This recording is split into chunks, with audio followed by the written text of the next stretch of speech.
Max Verstappen's response to Zak Brown's comments came at a moment that could influence the dynamics of the title fight. Brown highlighted Verstappen's aggression, saying he has gone beyond acceptable limits, yet the timing of his remarks raises questions. McLaren are under pressure, Piastri has been affected by team orders, Norris carries the weight of being title favourite, and their car's performance has been inconsistent on high-speed circuits. In such circumstances, the criticism of Verstappen appears more like an attempt to shape the narrative than a purely technical assessment. Verstappen replied with a remark directly targeting Brown's lack of success in his own racing career. The response spread quickly because it showed that Verstappen is not only focused on the track but also aware of the psychological impact such exchanges can have on rivals late in the season. For Red Bull, the comment coincided with rising momentum after the new engine delivered a significant performance gain in Brazil. The context becomes even more intense heading into Las Vegas. McLaren have never been particularly strong here, while the characteristics of the circuit favour a Red Bull that is efficient at high speed. With the points gap narrowing and only a handful of races remaining, mental pressure becomes a crucial factor. The question now is whether Verstappen's response will trigger a shift in momentum, just as McLaren begin to show signs of strain. If you're curious to see how this plays out across the weekend, don't forget to subscribe so you don't miss the rest of the analysis.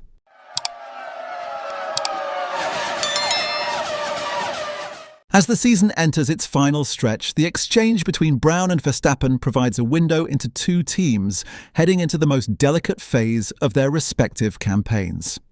It is not the first time Brown has questioned Verstappen's approach. Speaking to The Telegraph, he said Verstappen has crossed the line on track at times, describing him as a bruiser and too aggressive. He added that his arrogance comes out, emphasizing that although many great champions possess a certain hardness, Verstappen's tendency to get his elbows out has occasionally moved beyond what Brown considers acceptable.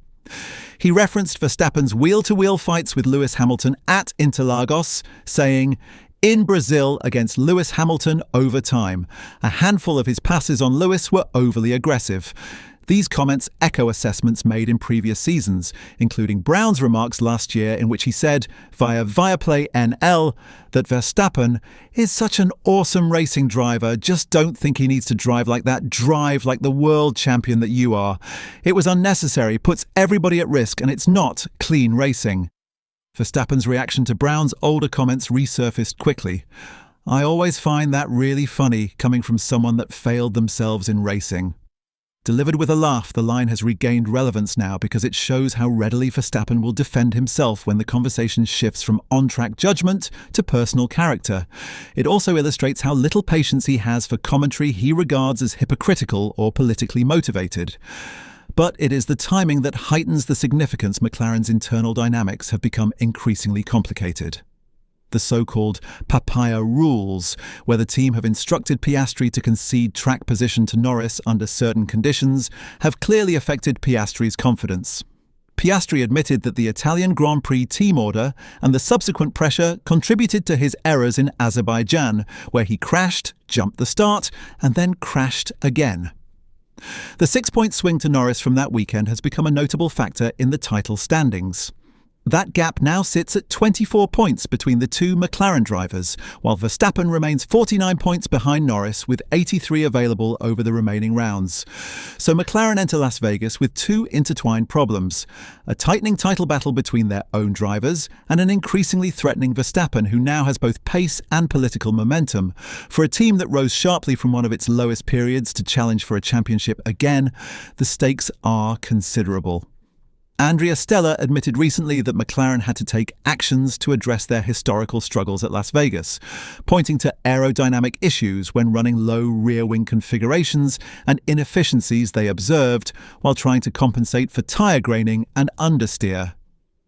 The question is whether those changes will be enough. Red Bull, meanwhile, have quietly regrouped after a difficult mid-season patch.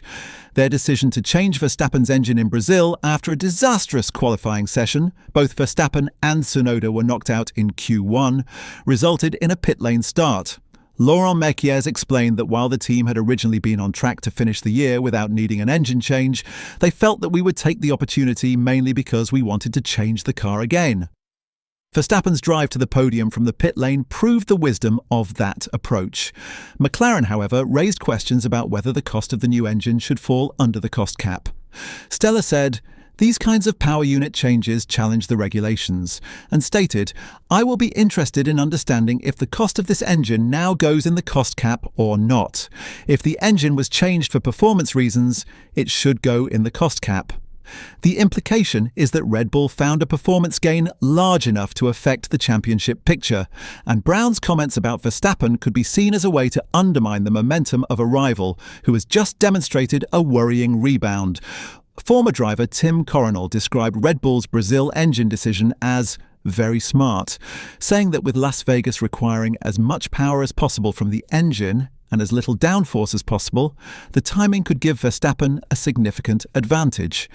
He noted that McLaren are known for downforce, not really straight-line speed, and that Red Bull and even Williams typically top the speed charts. Coronel concluded simply, "I'm betting all in on Max." From a competitive standpoint, the resurgence is undeniable. Verstappen has won 3 of the last 4 races, and even his non-win weekends have been strong enough to chip away steadily at the leaders. He called the mere fact that he is still talking about being in the fight as remarkable, given the team were once more than 100 points behind. This reflects a broader shift. Red Bull seem to have addressed the weaknesses that plagued them earlier in the year, while McLaren's performance ceiling appears increasingly track-dependent. Kimi Antonelli added his own perspective to the situation, calling Verstappen a cannibal in the sense that you can never write him off. He believes Norris remains the favourite, with Piastri still having chances, but emphasised Verstappen's status as the benchmark over recent years. Few in the paddock disagree with that. Even with the points gap, the combination of a late-season Red Bull resurgence and McLaren's vulnerabilities makes it difficult to rule Verstappen out entirely. This sets up a crucial dynamic as the Las Vegas weekend begins. The strip circuit offers long straights, heavy braking zones, and cold night temperatures, conditions similar to Baku where Verstappen dominated earlier in the season. McLaren struggled heavily at Las Vegas in previous years, including 2024, where they were over 43 seconds off the winner. Their strengths lie elsewhere, and though the 2025 car has improved dramatically, the team know they are entering a round where Red Bull are not just competitive, but arguably favoured. Verstappen himself has framed the battle in straightforward terms. "That's not really my problem," he said when asked about McLaren's team orders. "As a team, they decide what they want to do with the rules, and I just focus on my own performances." This self-containment, coupled with the strengthening pace of his car, is precisely what McLaren do not need at this stage of the season. And so the debate over Brown's comments must be viewed through a broader lens. Was Brown simply reiterating long-held concerns about Verstappen's driving? Or was the criticism part of a wider attempt to destabilise the competitor most capable of derailing McLaren's title bid? Verstappen's counterattack suggests he interpreted it as the latter. By mocking Brown's racing past, he turned the conversation away from his driving choices and onto Brown's credibility. That shift in narrative matters because psychological pressure at this stage of a season can shape decision-making, team dynamics, and how aggressively drivers approach wheel-to-wheel combat. Every storyline converges on this weekend. McLaren's need to stabilise the Norris-Piastri balance, Red Bull's push to maximise the advantage of a fresh engine questions over the cost cap, the historically poor McLaren form at Las Vegas, Verstappen's rising pace, the narrowing points gap, and, layered on top of all of it, a war of words that could prove as influential as any upgrade. So the real question is this. As the lights go out in Las Vegas, will Zak Brown's criticism prove to be a turning point that unsettles Verstappen, or will it be remembered as the moment McLaren accidentally fired up the most relentless competitor on the grid?